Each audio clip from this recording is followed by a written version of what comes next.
요나서 4장 1절에서 11절까지 저와 여러분이 한 절씩 교독하시고 마지막 절은 함께 읽도록 하겠습니다. 요나서 4장 1절입니다. 요나가 매우 싫어하고 성내며 여호와께 기도하여 이르되 여호와여 내가 고국에 있을 때에 이러하겠다고 말씀하지 아니하였나이까. 그러므로 내가 빨리 다시스로 도망하였사오니 주께서는 은혜로우시며 자비로우시며 노하기를 더디하시며 인애가 크시사 뜻을 돌이켜 재앙을 내리지 아니하시는 하나님이신 줄을 내가 알았음이니이다. 여호와여 원하건대 이제 내 생명을 거두어 가소서. 사는 것보다 죽는 것이 내게 나음이니이다 하니 여호와께서 이르시되 내가 성내는 것이 옳으냐 하시니라. 요나가 성읍에서 나가서 그 성읍 동쪽에 앉아 거기서 자기를 위하여 초막을 짓고 그 성읍에 무슨 일이 일어나는가를 보려고 그 그늘 아래에 앉았더라. 하나님 여호와께서 박넝쿨을 예비하사 요나를 가리게 하셨으니 이는 그의 머리를 위하여 그늘이 지게 하며 그의 괴로움을 면하게 하려 하심이었더라. 요나가 박넝쿨로 말미암아 크게 기뻐하였더니 하나님이 벌레를 예비하사 이튿날 새벽에 그 박넝쿨을 갉아먹게 하심에 시드니라.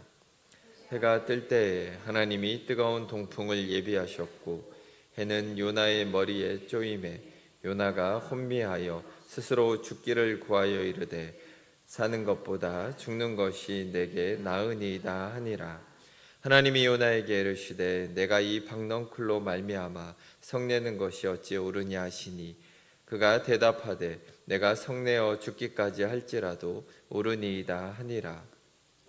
여호와께서 이르시되 내가 수고도 아니하였고 재배도 아니하였고 하룻밤에 났다가 하룻밤에 말라버린 이 박넝쿨을 아꼈거든. 함께 읽습니다. 하물며 이 큰 성읍 니느웨에는 좌우를 분변하지 못하는 자가 12만여 명이요 가축도 많이 있나니 내가 어찌 아끼지 아니하겠느냐 하시니라. 아멘. 네, 오늘은 반항하는 선지자, 설득하는 하나님이라는 제목으로 말씀을 나누도록 하겠습니다. 자, 이제 요나서 마지막 시간입니다. 요나서를 읽어보면 처음부터 요나는 우리를 실망시키지 않습니다. 마지막까지 동일하게 어쩌면 우리와 이렇게 비슷한 모습을 하고 있는가 그런 생각을 하게 됩니다. 자, 요나서를 보면 우리와 하나님과의 관계를 어떻게 보면 잘 보여준다라고 할 수 있습니다. 요나는 있어야 할 자리를 이탈한 사람의 대명사입니다. 하나님은 그런 요나를 버리지 않으시고 끝까지 껴안으시는 그런 분이십니다. 우리는 하나님의 뜻을 거부하기 위해서 끊임없이 도망가지만 하나님은 그런 우리들을 포기하지 않으시고 끝까지 붙드시는 것입니다. 자, 요나서 1장에서는 요나가 하나님의 말씀을 듣지 않으려고 도망가다가 하나님의 징계를 받는 것을 보았습니다. 2장에서는 물고기 뱃속에서 진심으로 회개하고 하나님의 은혜로 용서를 받는 것을 보았습니다. 3장에서는 다시 기회를 주신 하나님의 은혜를 붙잡기로 결심을 하고 순종을 하려고 합니다. 그러나 아직까지 자기 고집을 꺾지 못한 모습을 보게 됩니다. 그럼에도 불구하고 하나님은 요나를 통해서 큰 구원의 역사를 이루어내십니다. 자, 본문 4장을 보면 이전보다 더 나쁜 모습으로 돌아가 버린 요나를 우리는 보게 됩니다. 니느웨가 철저하게 회개하고 하나님의 심판을 피해가는 모습을 보면서 격렬하게 분노하고 불평을 쏟아붓고 있는 요나의 모습을 보게 됩니다. 자, 오늘 4장을 보시면 나오는 요나의 모습은 정말로 버릇이 없이 반항을 하는 그런 종의 모습을 보입니다. 자, 그러나 우리 하나님은 그가 마음에 들지 않는다고 그냥 포기하지 않으셨습니다. 또 다른 사람을 찾지 않으시고 끝까지 그를 설득하시고 바로잡아서 선지자의 사명을 잘 감당하게 하시는 것을 우리는 보게 됩니다. 자, 우리는 여기에서 어떤 하나님을 만나게 됩니까? 이전보다 더 악한 모습으로 옛날로 돌아가 버린 요나를 끝까지 포기하지 않으시고 끝까지 붙드셔서 마침내 하나님께 쓰임받는 사람으로 세우시는 하나님을 보게 됩니다. 요나가 끈질긴 사람이라면 우리 하나님은 더 끈질긴 분이십니다.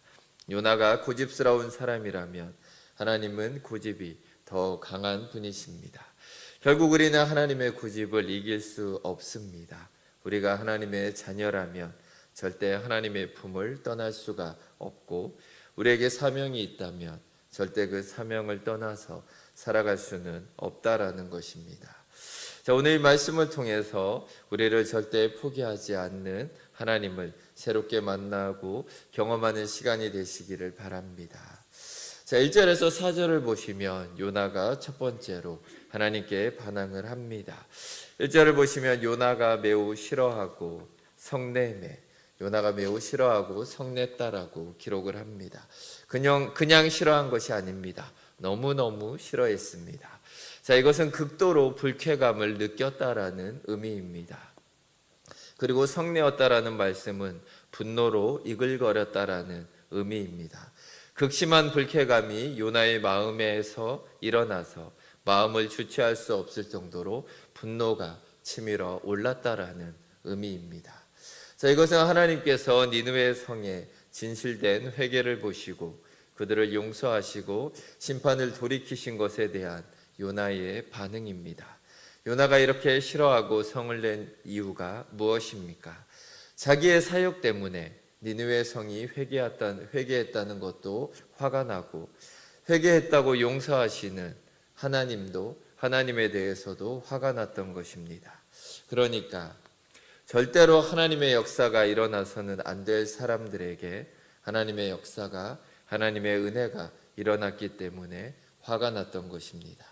왜 저런 사람에게 은혜를 베푸시는지, 왜 저런 사람에게 다시 기회를 주시는지 요나는 이런 상황을 받아들일 수가 없었고 받아들일 마음도 없었던 것입니다.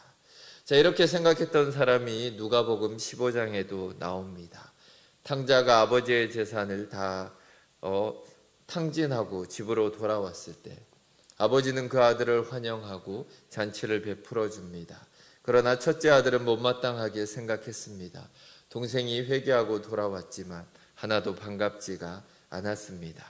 아버지는 기뻐하시는데 내가 기쁘지 않은 것입니다. 그런데 오늘 우리가 이런 태도를 가질 수 있다라는 사실입니다.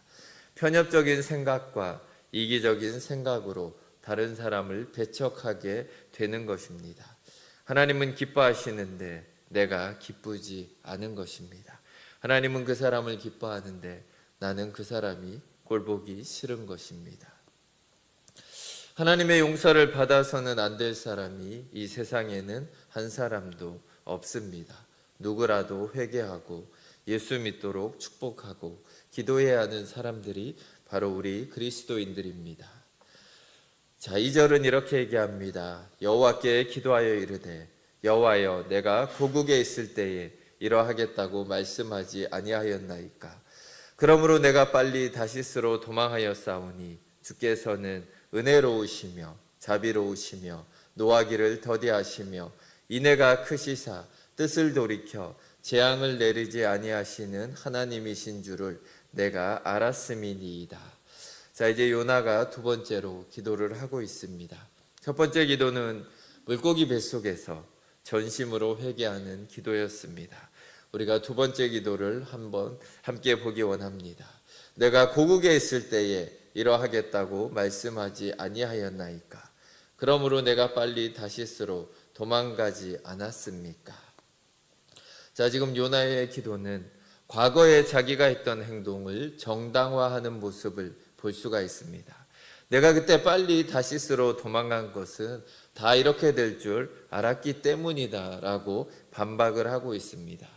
하나님은 은혜롭고 자비롭고 화도 잘 안 내시고 사랑이 크신 분이기 때문에 결국 재앙을 내리지 않을 줄을 내가 알았다라는 것입니다. 그러니까 지금 요나는 하나님 내가 그러실 줄 알았습니다. 이렇게 기도하고 있는 것입니다.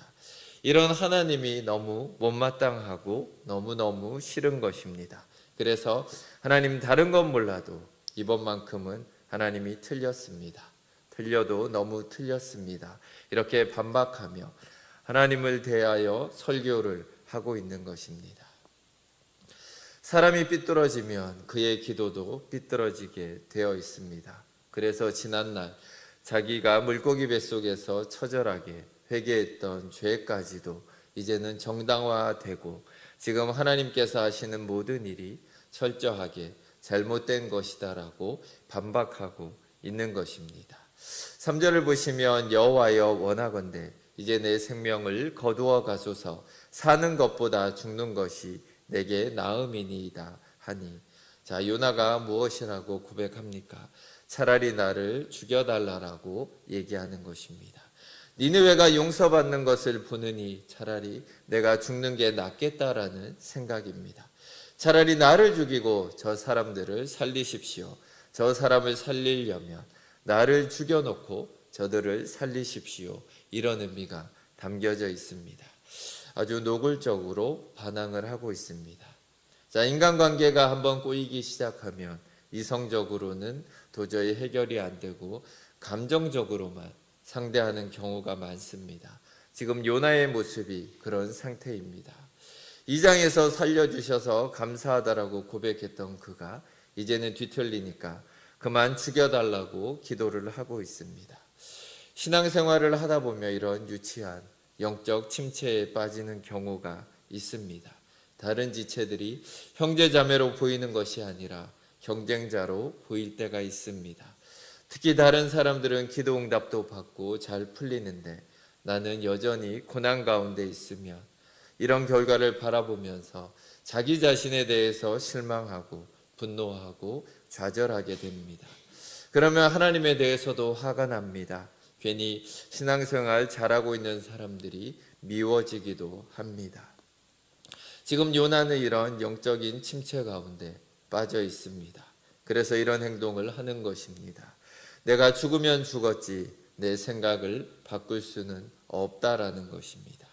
자기 고집을 꺾을 생각이 조금도 없습니다. 이런 요나를 향해서 하나님은 4절과 같이 얘기하십니다. 여호와께서 이르시되 내가 성내는 것이 옳으냐 하시니라. 자, 요나가 말씀까지 인용하면서 꽤 많은 말을 한 것에 비하면 하나님의 대답은 정말로 간단했습니다. 내가 성내는 것이 옳으냐. 하나님은 내가 화를 냈기 때문에 잘못되었다라고 말씀하시는 것이 아닙니다. 이것이 정말 내가 그토록 분노하고 화를 낼 만한 그런 일이냐라고 묻고 계시는 것입니다. 하나님이 지적하시는 중점은 요나가 화를 냈다는 것에 있지 않습니다. 인간은 화를 낼 수가 있습니다. 정말 잘못된 일에 대해서는 분노를 할 수가 있는 것입니다. 그러나 지금 요나는 화를 낼 만한 이유가 없는데도 화를 내고 있는 것입니다. 조금도 잘못된 것이 없는데 잘못되었다고 화를 내며 흥분하고 있는 것입니다. 왜 요나는 이처럼 화가 났을까요? 그것은 바로 하나님의 생각과 내 생각이 다르면 이런 모습이 나타납니다. 요나는 잘못된 확신을 가지고 있었습니다. 니느웨는 이스라엘의 원수 나라이고 죄악으로 물든 나라인데 이런 나라는 반드시 심판을 받아야 하지 회개하고 용서받고 새 사람이 되는 일은 있을 수 없다라고 생각을 했던 것입니다. 그런데 니느웨가 회개하고 변화되고 있는 것입니다. 도무지 있을 수 없는 일이 일어났다라고 생각을 하면서 화가 머리끝까지 난 것입니다. 또한 이런 일을 행하시는 하나님이 도무지 이해가 되지 않았습니다. 그래서 그들에게 은혜를 베푸신 하나님도 싫고 저 사람들도 싫고 이런 일을 막을 수 없는 자기 자신도 무능하게 느껴지는 것입니다. 여기에 대해 하나님은 내가 성내는 것이 옳으냐 이렇게 질문을 하십니다. 하나님이 묻고 계시는 것이 무엇입니까? 지금 내 생각이 옳은 생각이냐? 지금 너의 고집이 옳은 고집이냐? 이렇게 질문하고 계시는 것입니다. 자, 내가 지금 유치한 영적 침체에 빠져서 하나님도 싫고 사람도 싫고 나 자신도 싫은 상태에 있다라면 가장 먼저 내가 정말 옳은지 내 생각이 옳은지를 점검해 보라라고 말씀하시는 것입니다. 내가 틀릴 수도 있다라는 것입니다. 하나님이 지금 바르게 역사하고 계심을 알아야 한다라는 것입니다. 요나는 니느웨 성이 회개하고 돌아오는 모습을 보면서 절대로 일어날 수 없는 일이 일어났다고 분노하고 흥분할 것이 아니라 하나님의 계획대로 참된 생명의 역사가 일어나는 것을 보고 함께 기뻐하고 그 기쁨에 동참하는 자가 되어야 했던 것입니다. 바로 이것이 오늘 우리가 회복해야 할 참된 성도들의 자세입니다. 요나의 모습을 보면서 어떤 생각을 하십니까? 어떻게 인간이 그토록 진실하고 간절하게 회개했음에도 불구하고 이렇게 막 나가는 모습으로 변할 수 있을까? 정말 하나님을 만난 사람이며 정말 은혜로 변화된 사람이라도 이렇게 유치하게 영적 침체에 빠지면 어이없는 행동을 할 수가 있다라는 것을 우리는 보게 됩니다. 5절에서 9절을 보시면 요나는 두 번째로 하나님께 반항합니다. 5절을 보시면 요나가 성읍에서 나가서 그 성읍 동쪽에 앉아 거기서 자기를 위하여 초막을 짓고 그 성읍에 무슨 일이 일어나는가를 보려고 그 그늘 아래에 앉았더라. 자, 하나님의 질문에 대해서 요나는 대답하지 않았음을 알 수 있습니다. 대답 없이 화만 내고 그냥 나가버린 것입니다. 성읍으로 나갔다라는 것을 보아서 하나님의 역사가 일어나는 현장에 도저히 있을 수 없다라고 도전하고 있는 것처럼 보입니다.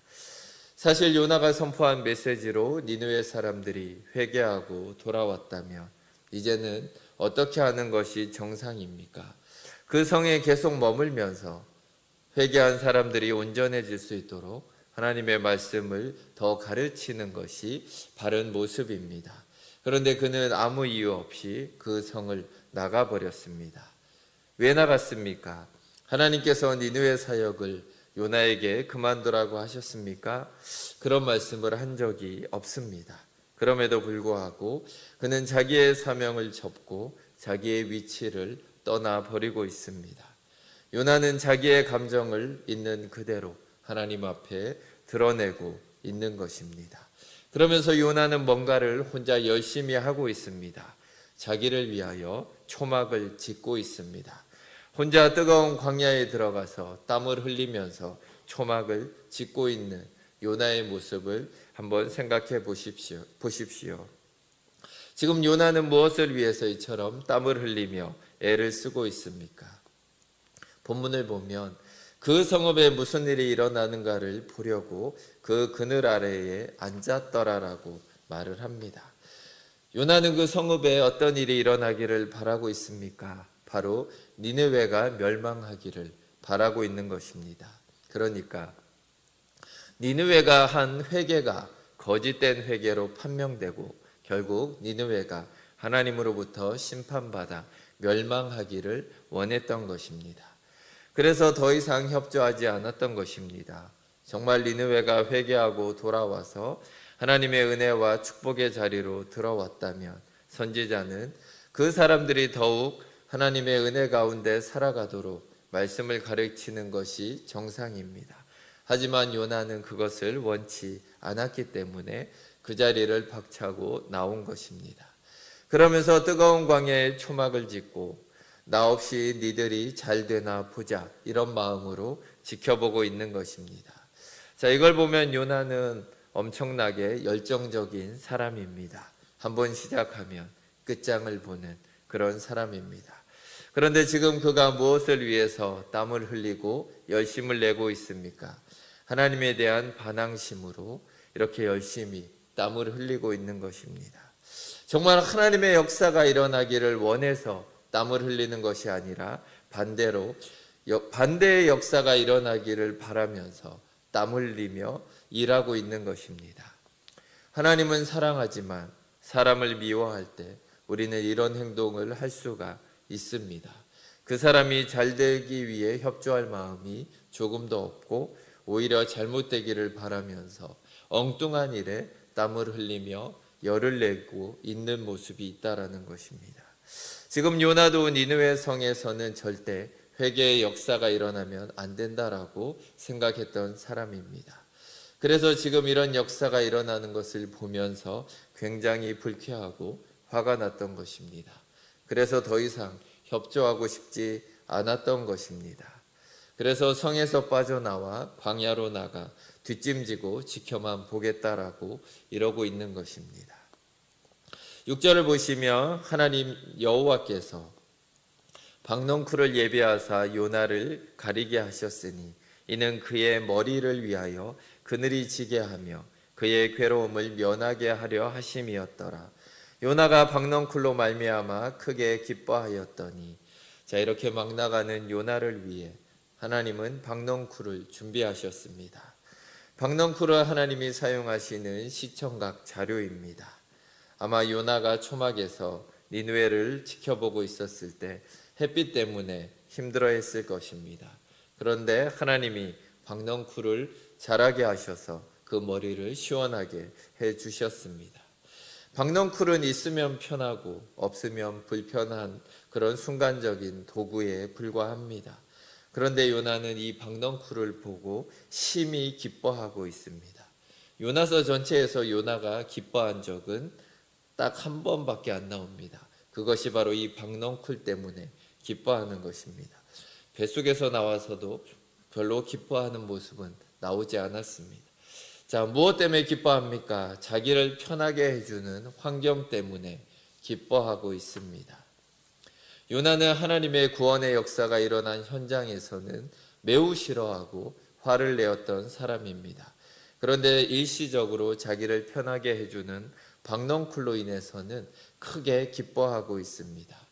회개한 니느웨 백성 사람들은 요나를 매우 화나게 만들었고, 자기 머리를 시원하게 하는 박넝쿨은 그를 매우 기쁘게 만들고 있는 것입니다.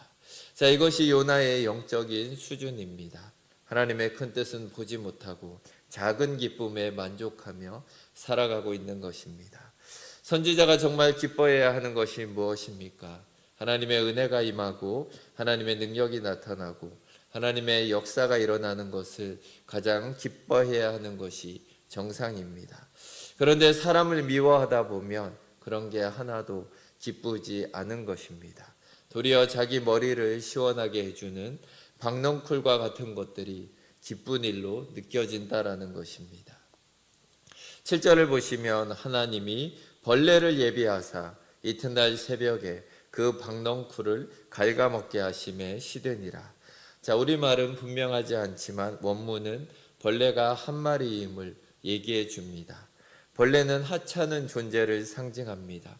하나님은 그렇게 하찮은 존재를 보내셔서 요나가 그토록 애지중지하는 모든 것을 하루아침에 사라지게 하셨습니다. 작은 벌레 한 마리로 모든 것을 끝내신 것입니다. 8절을 보시면 해가 뜰 때에 하나님이 뜨거운 동풍을 예비하셨고 해는 요나의 머리에 쪼임에 요나가 혼미하여 스스로 죽기를 구하여 이르되 사는 것보다 죽는 것이 내게 나으니이다 하니라. 벌레 한 마리를 보내셨던 하나님이 이제 뜨거운 동풍을 예비하셨습니다. 자, 이것은 북아프리카 사막에서 지중해 연안으로 불어오는 열풍을 의미합니다. 이 바람은 모래로 뒤덮인 사막을 휩쓸고 오기 때문에 그 열기가 엄청난 바람입니다. 이 바람을 직접 맞으면 인간은 탈수 현상이 심해지고 열병으로 죽을 수도 있습니다. 요나가 만난 것은 뜨거운 동풍으로 끝나지 않았습니다. 여기에다 중동의 뜨거운 태양빛이 요나의 머리에 정통으로 내리쬐고 있었습니다. 원문은 요나의 머리를 강타했다라는 의미를 담고 있습니다. 이렇게 되니 요나가 혼미해졌다라고 기록합니다. 사람이 거의 녹초가 되어 버렸다는 뜻입니다. 이때 요나는 어떤 말을 합니까? 사는 것보다 죽는 것이 내게 나으니이다. 뜨거운 바람과 뜨거운 햇볕이 요나에게 엄청난 스트레스를 안겨주었고 결국 하나님 앞에서 사는 것보다 죽는 것이 더 낫다라고 원망하게 만든 것입니다. 그러니까 요나는 조금 편하면 너무 기뻐하고 조금만 자기 뜻대로 안 되면 막말을 일삼는 그런 사람입니다. 조금만 어려운 시련을 만나면 세상이 다 끝난 것처럼 확 죽어버리고 싶다고 극단적인 말을 내뱉는 그런 사람이었던 것입니다. 자, 이때 하나님은 요나를 향해서 어떤 말씀을 하십니까? 9절을 보시면 하나님이 요나에게 이르시되 내가 이 방덩쿨로 말미암아 성내는 것이 어찌 옳으냐 하시니 그가 대답하되 내가 성내어 죽기까지 할지라도 옳으니이다 하니라. 자, 내가 이 방덩쿨로 말미암아 성내는 것이 어찌 옳으냐. 이것은 요나가 니느웨의 구원을 보고 성냈을 때 했던 것과 똑같은 질문입니다. 내가 왜 이렇게 화를 내느냐? 그렇게 화를 내는 타당한 이유가 있느냐? 그것에 대해 이의를 제기해 보라는 의미입니다. 4절에서는 아무런 말을 하지 않았던 요나가 이제는 대답을 하고 있습니다. 내가 성내어 죽기까지 할지라도 옳으니이다. 너무 화가 나서 확 죽어버리겠다라는 의미입니다. 지금 요나는 방덩쿨을 통해 교훈하시고자 하는 하나님의 뜻을 전혀 깨닫지 못하고 있습니다. 하나님의 질문 의도에는 관심이 없고 오직 방덩쿨이 사라진 것에 대해서만 불만을 터뜨리고 있는 것입니다. 요나는 하나님의 선지자입니다. 하나님의 백성들에게 인생의 목적을 바르게 교훈하며 지도해야 하는 사람입니다. 그런데 그가 어떤 모습을 보여주고 있습니까? 하나님의 뜻에 불만을 나타내고 거짓 열심으로 초막을 지으며 순간적인 기쁨에 만족하며 안주하며 살아가고 있었습니다. 그러니까 요나는 분별력을 잃어버린 것입니다. 분별력을 잃어버리면 사명도 하나님의 뜻도 다 필요가 없어집니다. 오직 자기가 느끼는 기분과 감정만을 생각하게 됩니다. 아무것도 아님에도 불구하고 자기에게 편하면 그것으로 인해서 기뻐합니다. 또한 사소한 일로도 자기에게 불편을 주면 화를 내고 분노하게 됩니다. 그래서 사명도 버리고 비협조적으로 나오고 오직 자기만을 위해서 땀을 흘리는 그런 사람이 되는 것입니다. 자, 우리에게도 이런 영적 분별력이 회복되기를 바랍니다. 그래서 하나님이 기뻐하시는 일을 기뻐하고 하나님이 원하시는 곳에서 행복을 찾고 하나님이 가라고 하시는 곳에서 땀 흘리면서 헌신하는 삶을 살아가시기 바랍니다. 이때 우리에게 참된 승리가 있고 참된 행복이 있습니다. 참된 분별력으로 승리하는 삶을 살아가기를 주의 이름으로 축원드립니다. 자, 10절과 11절을 보시면 하나님의 설득과 요나의 침묵이 나타납니다.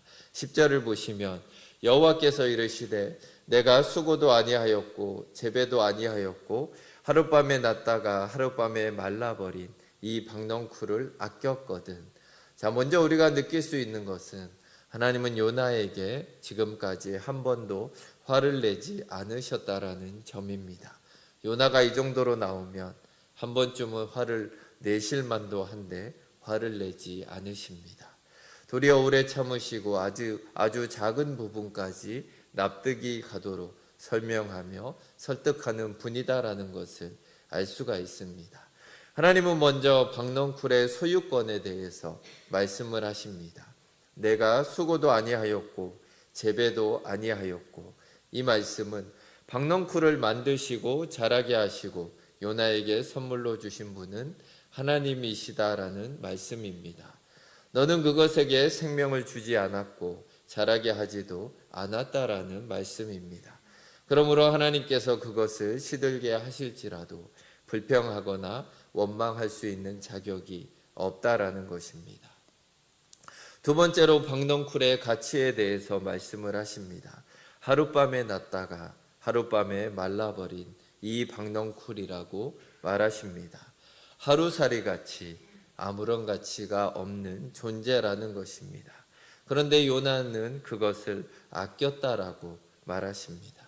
사실 아무런 가치도 없는 것을 단지 내가 조금 도움이 되고 기쁨을 주었기 때문에 너가 그것을 아꼈다라는 말입니다. 인간의 가치관이 왜곡되면 아끼지 말아야 하는 것을 아끼게 되고, 기뻐하지 말아야 할 것을 기뻐하게 되고, 분노하지 말아야 하는 것에 분노하게 됩니다. 요나는 이 박넝쿨이 자기 것이 아님을 고백할 수 있어야 했습니다. 그러나 그는 박넝쿨을 너무나 사랑했습니다. 박넝쿨이 제공하는 안락한 삶을 너무나 사랑했던 것입니다. 그래서 그는 그 박넝쿨이 사라졌을 때 자기가 부당한 대우를 받고 있다라고 생각을 한 것입니다. 그래서 화가 머리끝까지 났고 하나님께 반항하게 된 것입니다. 있을 수 없는 일이 일어났다라고 생각한 것입니다. 그때 하나님은 이 박넝쿨은 내 소유가 아니며 또 그렇게 분노할 정도로 가치 있는 존재도 아니다라는 것을 알려주십니다. 그런데 그것을 내가 그토록 아꼈다라는 것을 말하십니다. 내 것도 아니고 가치 있는 것도 아닌데 너가 그렇게 아꼈다라면 니느웨에 있는 영혼들을 내가 아끼는 것은 당연하지 않겠냐라는 의미입니다. 11절을 보시면 하물며 이 큰 성읍 니느웨에는 좌우를 분변하지 못하는 자가 12만여 명이요 가축도 많이 있나니 내가 어찌 아끼지 아니하겠느냐 하시니라. 하나님은 당시 니느웨 백성들을 가르쳐서 좌우를 분변치 못하는 영적 소경으로 묘사를 하십니다. 그래서 영적 소경과 같은 니느웨 백성들이 12만 명이나 있었다라고 말하십니다. 또한 본문에 가축도 많이 있기 때문이라고 표현을 합니다. 자, 이 말은 요나가 니느웨 백성들을 원수로 생각하고 있었기 때문에 하신 말씀입니다. 니느웨 성에는 사람들만 있는 것이 아니다라는 말입니다. 아무 죄도 없는 짐승들도 얼마나 많이 있느냐라는 말입니다. 내가 최소한 그것은 생각해 보았어야 하지 않냐, 이런 의미입니다. 요나는 하나님께서 니느웨 백성을 용서하시고 은혜를 베푸는 것을 불합리하다라고 생각을 했습니다. 그런데 하나님께서는 요나에게 박넝쿨을 통해 요나의 생각이 불합리한 것을 증명을 하셨습니다. 내가 하루살이 같은 박넝쿨을 아꼈다면 12만 명이나 되는 니느웨의 영혼을 내가 아끼는 것이 어찌 합당치 아니하냐라는 말입니다. 자, 오늘 요나와 하나님과의 논쟁의 결론은 무엇을 더 아끼는 것이 옳으냐라는 문제입니다. 오늘 우리들도 박넝쿨의 그늘 아래 살아가고 있습니다. 박넝쿨 때문에 기뻐하기도 하지만 박넝쿨 때문에 분노하고 절망하기도 합니다. 박넝쿨 때문에 감사하기도 하지만 박넝쿨 때문에 원망하고 하나님께 민감하게 반응하기도 하는 것입니다. 그러나 우리가 박넝쿨을 기뻐하고 아끼는 것은 잘못된 것이 아닙니다. 오늘 본문에서도 하나님이 요나에게 박넝쿨을 아꼈기 때문에 요나를 책망하신 것이 아닙니다. 박넝쿨보다 더 소중한 것을 보지 못하는 모습을 책망하고 계신 것입니다. 이 박넝쿨은 하나님이 우리에게 허락하신 세상적인 축복들을 상징합니다. 우리 하나님은 이런 축복들을 통해 우리로 하나님의 은총 가운데 살아가게 하십니다. 우리가 이런 은총들을 소중하게 여기는 것이 절대 잘못된 것은 아닙니다. 도리어 이런 축복들을 온전히 누리며 살아가는 것은 소중한 은혜입니다. 그러나 이런 세상적인 축복 때문에 하나님이 부탁하신 사명을 잊고 살아간다면 그것은 요나와 같은 함정에 빠져 있는 것입니다. 우리 하나님이 더 아끼시는 것이 있습니다. 하나님이 주신 박넝쿨보다 더 소중한 것이 있다라는 것입니다. 그렇다면 하나님의 백성인 우리들도 하나님이 아끼시는 그것을 더 아끼고 사랑해야 한다라는 것입니다. 오늘 우리에게 참된 분별력이 회복되어 올바른 우선순위를 세우며 살아가는 성도님들이 되시길 바랍니다. 우선순위라는 것은 더 소중한 것을 위해서 내가 소중하게 생각하는 것을 내려놓을 수 있는 삶을 의미합니다. 오늘 우리는 무엇을 더 소중히 여기며 살아가고 있습니까? 세상의 것을 더 소중히 여깁니까? 아니면 하나님이 소중하다라고 영원하다라고 말하는 것을 더 귀히 여기고 있습니까? 우리 모든 성도님들이 참된 분별력을 회복하여 올바른 우선순위를 세우고 하나님이 소중하게 여기는 것을 소중하게 여기며 나에게 소중한 것을 과감하게 포기할 줄 아는 참된 믿음의 성도님들이 되기를 주의 이름으로 축원드립니다. 함께 기도하시겠습니다. 하나님 아버지, 감사합니다. 요나서를 통해서 요나가 하나님을 향해 또 기도하는 모습 가운데 우리의 모습들을 보게 됩니다. 정말 인내하시며 또 요나를 끝까지 사랑하시고 붙드시는 그 하나님이 또 우리를 그렇게 사랑하시며 붙들고 계십니다. 정말 하나님을 더 사랑해야 하지만 세상 것들을 더 사랑하고 눈앞의 문제들로 말미암아 때로는 하나님을 원망하고 정말 하나님께 등을 돌리는 우리들의 연약한 모습을 고백합니다. 그럼에도 불구하고 우리를 사랑하시고 우리를 향해서 끝까지 포기하지 않으시는 하나님께 감사를 드립니다. 우리가 다시금 무엇이 소중한지 무엇이 귀중한지 깨닫게 하여 주시고 정말 하나님이 기뻐하시는 것을 우리도 기뻐하고 하나님이 사랑하시는 것을 우리도 사랑하며 하나님이 소중히 여기시는 것을 우리도 소중히 여기며 살아가는 모든 성도님들이 되게 하여 주시옵소서. 감사드리며 주 예수 그리스도 이름으로 기도드립니다. 아멘.